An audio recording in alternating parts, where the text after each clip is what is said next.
तर छत्रपती संभाजीनगरमध्ये शिरसाटांच्या घराबाहेर प्रहारच्या कार्यकर्त्यांनी कर्जमाफीसाठी आंदोलन केलेलं आहे।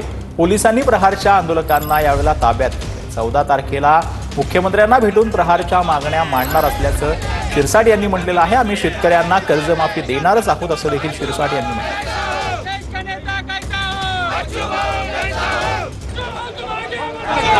आता मी माझ्या खात्यातर्फे सुद्धा जे दिव्यांगाला आरक्षण 1% होतं त्याचं 5% केलेलं आहे आणि म्हणून त्यांच्या प्रत्येक प्रश्नावर सरकार गांभीर्याने घेते। मी मुख्यमंत्र्यांना सुद्धा 14 तारखेला सकाळी भेटणार आहे। त्या टायमाला सुद्धा यांच्या मागण्याबद्दल त्यांच्याशी चर्चाही करणार आहे। सरकारने सर्व योजना ह्या शेतकऱ्यांसाठी केलेल्या आहेत म्हणून आम्ही त्यांना कर्जमाफी हे करणारच आहोत, याबद्दल दुमत नाही आहे।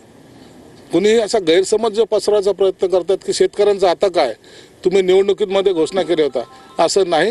तर शेतकऱ्याची कर्जमाफी झाली पाहिजे ही आमची भूमिका।